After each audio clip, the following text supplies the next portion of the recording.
and the buy-in to, with Quinn, a new coach, a new guy coming in telling you what to do. It's not easy, but everybody bought into that. So for me personally, I just look forward to continue to get to know him, but also I know that it's everybody here will be able to benefit from, getting a bunch of practices and, everything under him for a full year.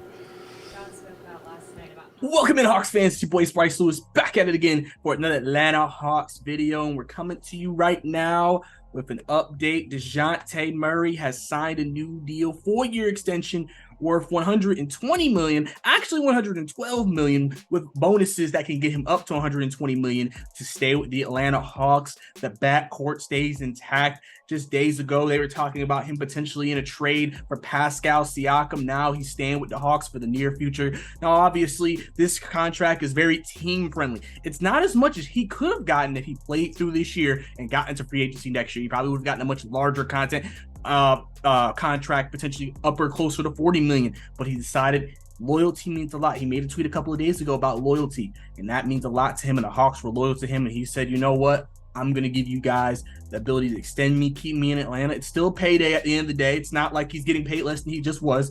He's getting an increase in pay, but he's also helping the team keep financial flexibility and stability, which has been one of the big things the Hawks have been trying to do this offseason. But Dejounte Murray stays here as an Atlanta Hawk for, as far as we know, 3-4 years. Obviously, we'll see if he'll be back in trade rumors in the future. But for right now, I think this pretty much shows they're committed to Dejounte Murray going into this season. Trae Young and Murray will continue to stay as a backcourt. And I'm very excited to see how they look under Quinn Snyder in his first full year with his system. The Quinn Snyder effect is real, folks. We don't know how they're going to look. We saw what they look like under Nate McMillan.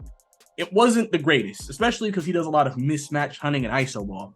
Snyder wants motion. He wants cutting. He wants driving. He wants shooting. He wants activity. He wants active on the offensive end of the court.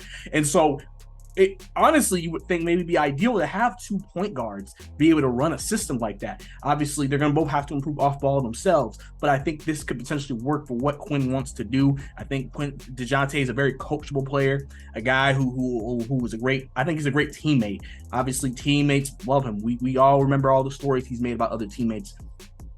He reached out to Kobe when he got drafted. I'm sure he reached out to Seth. I'm sure he reached out. I mean, in the press conference, all the rookies said that Dejounte reached out. So that tells you right there how involved he is as a teammate. Great teammate. A guy gave Hawks 20 points a game last year. Kind of want to still have that this year, probably from him. And just something exciting, like I said, to see what they look like under Quinn Snyder together. Obviously, this is, like I said, just great financially, like I said, for the Atlanta Hawks. Because one of the biggest things they've done this offseason is remained financially flexible. I think that's one of the biggest things they wanted to have coming into this offseason. They didn't have that going into this. They got John Collins off the books. Now you got a contract where you didn't have to pay your star player as much money as people maybe have projected that you would have gotten, especially people were worried when Fred VanVleet, former Toronto Raptors guard, got a max deal. And so everybody was like, dang. And when Houston paid him that, they were like, whoa, I guess DeJounte's going to want that. I guess and then people were like, I don't know if I want to pay him $40 million to stay. And now we're getting him for less than that. And I think that's big. Again, I don't think this is the last move the Hawks are going to make. I think the Hawks are still going to be active on the phones.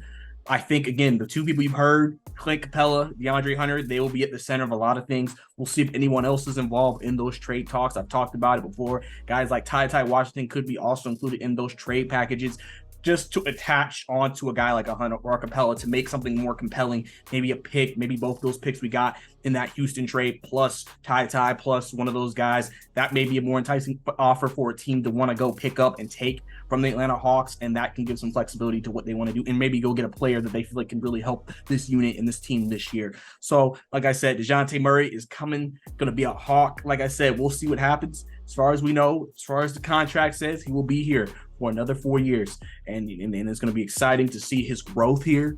I think he loves the city of Atlanta. I think he's embraced it. I think Atlanta has embraced him.